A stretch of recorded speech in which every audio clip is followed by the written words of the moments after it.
सर्वांना नमस्कार. Arjun Mayuri love स्टोरीचे 176 episode यापूर्वीच अपलोड केलेले आहेत. कृपया ते सर्व एपिसोड ऐकण्यासाठी आपल्या चॅनलला भेट द्यावी. आणि आता या सगळ्या स्टोरीज सलग ऐकण्यासाठी प्लेलिस्टमध्ये सुद्धा उपलब्ध आहेत. आता अर्जुननं मयुरीला फोन केला आणि अनोळखी असल्यासारखं करतच आशूची चौकशी केली. लग्नाची तयारी कुठपर्यंत आली आहे त्याची चौकशी केली. ती कशी आहे याची पण चौकशी केली. आणि मग म्हणाला, अहो तुमचे कपडे काढले का? तशी ती हसायला लागली आणि म्हणाली, काय हे असं विचारतात का डायरेक्ट? आणि इकडे तिकडे बघत म्हणाली, माझे कपडे तर तुम्हीच काढणार ना? अर्जुन हसायला लागला आणि म्हणाला, मग माझे कपडे तुम्ही काढणार का? ती लाजून हसली आणि एका कोपऱ्यात गेली. कारण आता लग्नासाठी सगळे पाहुणे जमले होते, नातेवाईक आले होते, घरात आनंदी आनंद होता. आणि मग ती म्हणाली, तुमची इच्छा असेल तर काढेल मी तुमचे कपडे, चालेल ना तुम्हाला? मग अर्जुन हसत म्हणाला, चालेल मला, तुम्ही माझे कपडे काढले तर आनंदच होईल. मग या आज दुकानात काढूया आपण एकमेकांचे कपडे. आणि तिला क्लिक झालं आणि म्हणाली, दुकानात का? अर्जुन म्हणाला, आता नवरा नवरीचे कपडे काढायचे म्हणजे दुकानातच काढावे लागतील ना, सगळ्या विधींसाठी कपडे नको का बघायला? आणि ती म्हणाली, ईश्य तसं म्हणत होता वे तुम्ही? अहो मग बस्ता बांधायचा असं म्हणायचं ना. तुम्ही ना खूप चावट आहात. अर्जुन हसून म्हणाला, तुम्हीच मला चावट केलं आहे, अगोदर मी नव्हतो असा. आणि मग ती म्हणाली, मला नाही जमणार यायला, तुम्हीच तुमच्या चॉईसनं घ्या आणि पाठवून द्या, कारण तुमची चॉईस माझ्यावर खूप खुलून दिसते. आणि अर्जुनराव हसत म्हणाले, आणि तुमच्यावर आल्यावर कसा दिसतो मी? ती पुन्हा हसली आणि म्हणाली, नका ना इतकं चावट बोलू. आणि अर्जुन हसून म्हणाला, मग तुम्ही नका ना इतकं गोड लाजू. त्यांची ही जुगलबंदी काही संपणारच नव्हती. उठसूट बहाणा करून सारखा फोनवर बोलत बसायचा. लग्नाच्या आधीची रोमॅन्टिक क्षण त्याला अनुभवायचे होते ना, म्हणून. इतक्यात प्रीतीनं हाक मारली, दादू झालं का तुझं? चल पटकन, नाहीतर उशीर होईल. आणि मयुरीने ते ऐकून म्हणाली, तुमची बहीण कशी आहे? छान आहे ना? आणि तिचं बाळ? अर्जुन म्हणाला, असल्या चौकशा ज्या त्याच्या फोनवर फोन करून करा, मला आता वेळ नाही. मी निघालो कपडे काढायला आणि तुमचेही कपडे पाठवून देतो. ब्लाऊज वगैरे काही असेल ते तातडीनं शिवून घ्या. आणि हो, तिथल्या प्रत्येक कार्यक्रमाचं होणारं बिल आठवणीनं ताब्यात घ्या आणि लपवून ठेवा आणि मलाच पाठवा. खबरदार जर तुमच्या आईवडिलांनी 1 रुपया जरी भरला तर. आणि ती हसून म्हणाली, हो. मग अर्जुन म्हणाला, अहो एक मागू का? तुम्ही चिडणार नाही ना माझ्यावर? किंवा चिडून लग्न नाही ना मोडणार? आणि ती म्हणाली, बोला ना, काय मागायचं ते मागा. अर्जुन म्हणाला, गरीबाला 1 किस मिळेल का? ती हसून म्हणाली, ईश्य काय हे, लग्न तरी होऊ द्या. हा बिफोर मॅरेज किस पाहिजे, आफ्टर मॅरेज तर मी घेईनच. ती हसून म्हणाली, पण असं असतं का कुठे? नको ना. अहो तुमची बहीणसुद्धा माझ्या मित्राला अशी बिफोर मॅरेज किस देत होती, बॅचलर किस. हे माहीत तरी आहे का तुम्हाला? आणि मयुरी आश्चर्य वाटून म्हणाली, खरं की काय? कोमल पण ना आगाऊच आहे. आणि अर्जुन म्हणाला, ती आगाऊ नाही, तुम्ही मागास आहात, द्या ना 1 किस. ती म्हणाली, अहो सगळीकडे माणसं आहेत, पाहुणे आहेत, मी हे कसं करू? तो म्हणाला, मग तुम्ही तुमच्या रूममध्ये जा, जरा डोकं चालवा. ती म्हणाली, अहो तिथं बसलेले आहेत माझ्या करवल्या आशीसोबत खेळत. तो म्हणाला, बाळ असं दुसऱ्यांकडे देऊन फिरू नका, त्याला नजर लागेल, खूप देखणा आहे ना तो बापासारखा. ती म्हणाली, आता बापाला कोणाची नजर लागली? तो म्हणाला, तुमचीच नजर लागली. जेव्हापासून तुमची माझ्यावर नजर पडली तेव्हापासून मी माझा राहिलोच नाही. आणि पुन्हा प्रीतीची हाक आली, दादू चल ना रे बाबा, नंतर बोल वहिनीशी. मग तो म्हणाला, द्या ना हो पटकन 1 किस, नाहीतर दिवस नाही चांगला जाणार. मग तिनं आशूला जवळ घेतला, आता सगळे तिथंच होते ना. मग तिने त्याच्या गालावर पप्पी घेतली, खूप मोठ्यानं. अर्जुनला त्याचा आवाज गेला आणि त्याला तिची ही आयडिया खूप आवडली. आणि मग मयुरी म्हणाली, अहो तुमचे सगळे पाहुणे रावळे, तुमच्या मित्रांच्या बायका, सगळ्यांना कपडे घ्या, साड्या घ्या, कोणीच राहता कामा नये विना आहेराचं. आणि अर्जुन हसून म्हणाला, म्हणजे सगळ्यांचे कपडे काढू म्हणताय का? बाबो, नको हो नको. ती खूप लाजत लाजत हसली आणि म्हणाली, तुम्ही खूप निर्लज्ज आहात हो. असं कोण बोलतं का? अर्जुन म्हणाला, मी नालायकसुद्धा आहे अहो, आणि हलकट तर त्याहून जास्त. बघा, अजूनही विचार करा, लग्न मोडू शकता तुम्ही. ती म्हणाली, आता तो निर्लज्जपणा आणि नालायकपणा मी कोळून प्यायलेले आहे आणि माझ्याही अंगात तो भिनलेला आहे. त्यामुळे मी हे लग्न करणार म्हणजे करणार. आणि अर्जुन म्हणाला, तुमचे लाख लाख उपकार. तुम्ही माझ्याबद्दल गैरसमज करून घेतला नाही आधीसारखा. आणि आता प्रीती आतच आली आणि चिडून म्हणाली, दादू, तू एक काम कर, बस वहिनीशी फोनवर बोलत. लग्नाला याच कपड्यावर जा. आणि तो राहुल दादा किती फोन करतोय माहिती आहे का तुला? तू फोन उचल त्याचा अगोदर. तो मला फोन करायला लागलाय.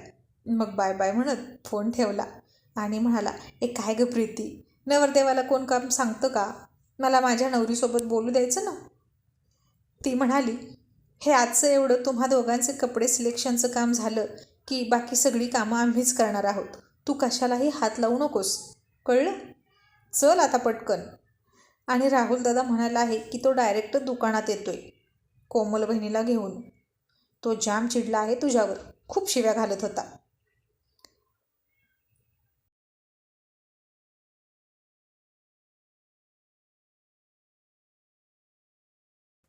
आणि अर्जुन म्हणाला, आता मेलो. हा धडकनमधला सुनील शेट्टी चिडला की काही खरं नसतं.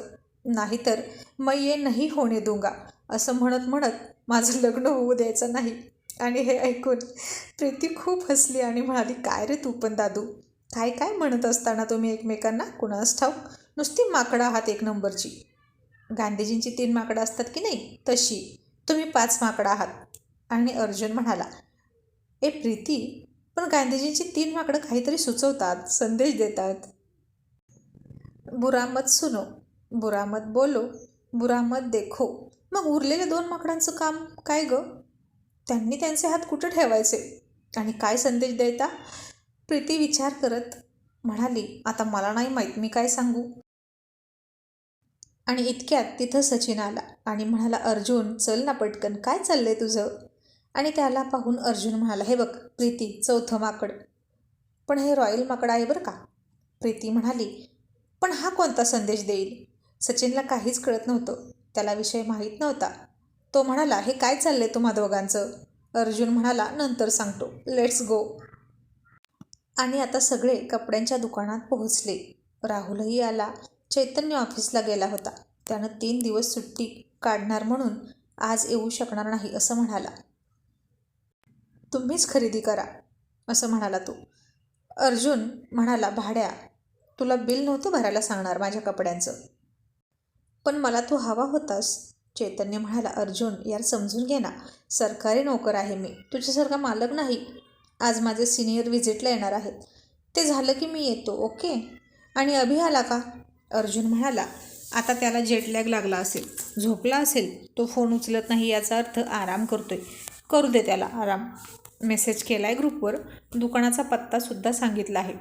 चैतन्य म्हणाला, अर्जुन तू अभिला नेहमी सॉफ्ट कॉर्नर देतोस हां, त्याला काहीच बोलत नाहीस.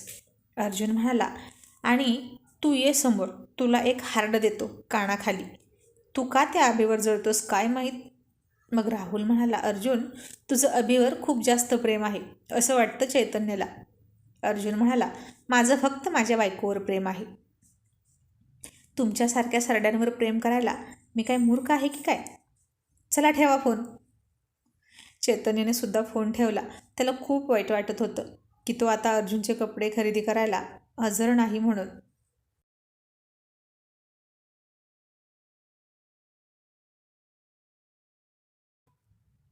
आणि कोमल म्हणाले, जीजू चला पटकन, आपण आधी ताईची खरेदी करूया. राहुल म्हणाला, ए अतिउत्साही लड्डू, त्याच्या बायकोसाठी त्याची तो खरेदी करेल. तुला काय घ्यायचं का ते बघ. तुझे पिस्ता कलर बघ तिकडे पडलेत सगळे. ती हसली आणि म्हणाली, तुम्ही मला पण घेणार साडी?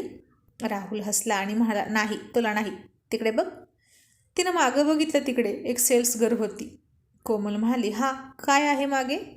राहुल म्हणाला, ती दिसते ना, तिच्यासाठी घेणार आहे मी साडी. तू पण ना वेडपट आहेस एक नंबरची. तसे कोमलसह सगळेच हसले आणि ती आणि प्रीती स्वतःसाठी कपडे पाहायला निघून गेल्या. आणि मग अर्जुन म्हणाला, राहुल, कोमल गेली नाही तिच्या माहेरी?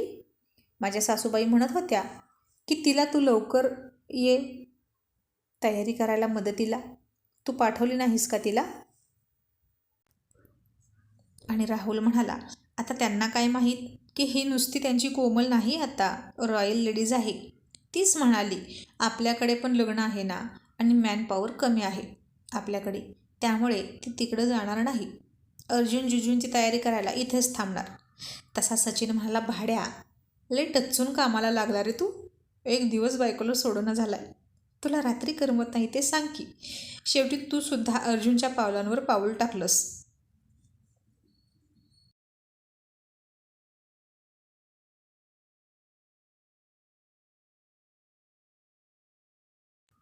राहुल म्हणाला, अर्जुन तो अर्जुन, त्याच्यासारखं आपल्याला जमतं का? तसं खरंच काही नाही. हवं तर तुम्ही तिला विचारा. बरं चल, ते बघू नंतर. आता अगोदर अर्जुनरावांचे कपडे काढूया. बोल, कुठून सुरुवात करायची? अर्जुन म्हणाला, पॅन्टपासून. तसे राहुल आणि सचिनसह दुकानातले सेल्समनसुद्धा हसले. आणि अर्जुन म्हणाला, माकडांनो हसताय काय? चला कपडे काढा. आणि यावरून सचिन म्हणाला, घरी काय चाललं होतं तुझं आणि प्रीतीचं? 4थं माकड, 5वं माकड, संदेश, असं काहीतरी मी ऐकलं. आणि अर्जुन म्हणाला, अरे ती आपल्या सगळ्यांना माकड म्हणत होती म्हणून म्हटलं. गांधीजींची 3 माकडं होती, आपण तर 5 आहोत ना, मग उरलेली 2 माकडं कोणता संदेश देतील?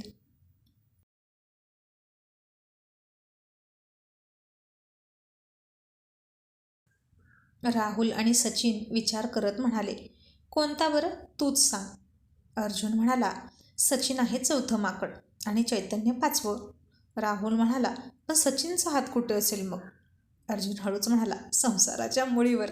आणि त्याचा संदेश असेल, ऐसा बार बार मत करो. आणि तिघेही खूप हसले. आणि हसता हसता राहुल म्हणाला, आता सांग, 5वं माकड चैतन्य, त्याचा हात कुठे असेल? अर्जुन म्हणाला, मागच्या होलवर. तो सारखा खातो आणि जातो, फिरफिर करतो ना, मग त्याचा संदेश तोच असेल, बार बार मत बैठो. आणि आता तर खूपच हशा पिकला. सगळे हसायला लागले. आणि प्रीती काकू तिला येऊन म्हणाली, दादू काय चाललंय तुझं? वहिनीला कपडे पाठवायचे आहेत, पटकन आवरणारे. आणि माझी मुलगीसुद्धा घरी उठली ना तर खूप रडेल, तिला ठेवून आलोय आपण. आणि अर्जुन तिला बघून म्हणाला, माझी चिमणी ग, किती करतेस ग तू दादूसाठी. थांब, आत्ता सिलेक्ट करतो भरभर आणि ढीग लावतो तुझ्यासमोर. दादू बहिणीला कॉल करतोस का व्हिडिओ, म्हणजे ती बघेल आणि सांगेल.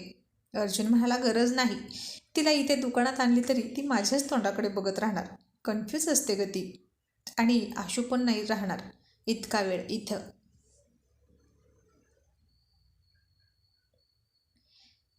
राहुल म्हणाला, पण अर्जुन, तू तर म्हणत होतास की तो तुझ्याशिवाय नाही राहणार, मग आता कसा राहतोय?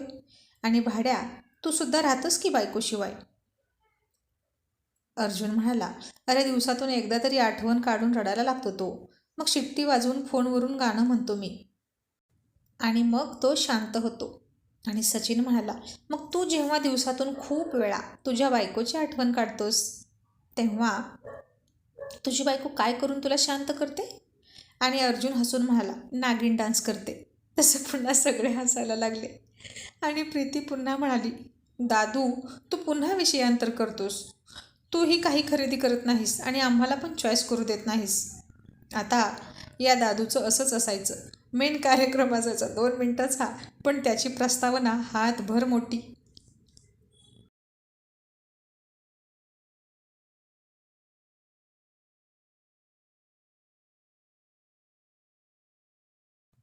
आणि इतक्यात प्रीतीचा फोन वाजला.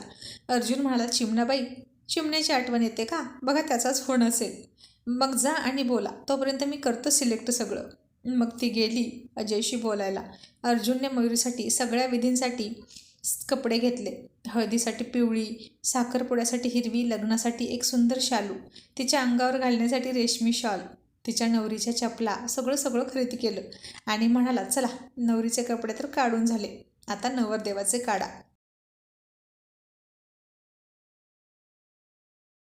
कोमल म्हणाली, जीजू आणि वरातीची साडी राहिली की ती पण घ्या ना. अर्जुन म्हणाला, आता अजून कुठे बसतेस वरात काढत? 2-2 वेळा लग्न करून एकच बायको 2 वेळा जी काही वरात काढेल ती काही कमी आहे का? राहुल म्हणाला, का रे अर्जुन, काढूया ना वरात. लग्नानंतर संध्याकाळी प्रत्येकाच्या दारापुढे नवरा नवरीची वरात छान वाटेल. अर्जुन म्हणाला, नको रे, सध्या तरी अर्जुनची वरात जाईल फक्त मयुरीच्या दारात. चला आवरा लवकर, काढा माझे कपडे. मग सगळ्यांनी मयुरीच्या कपड्यांना मॅचिंग असे शोभतील असे अर्जुनरावांचे सुद्धा कपडे काढले आणि सगळे ड्रेसेस घेतले. लग्नासाठी सुंदर शेरवाणी घेतली, शूजसुद्धा घेतले. रॉयल लेडीजसाठी सेम टू सेम साड्या घेतल्या. सगळ्या महिला पाहुण्यांसाठी बायकोने सांगितल्या तशा साड्या घेतल्या. मयुरीची खरेदी द्यायला आणि तोंड दाखवायला कोमल आणि राहुल तिच्या घरी गेले. अर्जुन, सचिन, प्रीती घरी आले आणि अर्जुननं डोक्यावर हात मारला आणि म्हणाला, अरे देवा, सगळ्यात महत्त्वाचा पाहुणा तर राहिलाच की. कोणाला काहीच कळालं नाही आणि प्रीती म्हणाली, दादू, अरे कोण राहिलं? आणि अर्जुन म्हणाला, अगं माझा बछडा, त्याला तर काहीच नाही घेतलं मी, माझ्या लक्षातच नाही आला तो.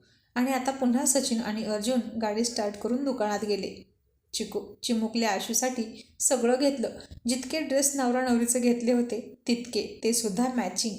कारण हे लग्न जसं हटके असणार होतं तसंच हे बाळसुद्धा हटके होतं, जे आईबाबांच्या लग्नात उपस्थित होतं.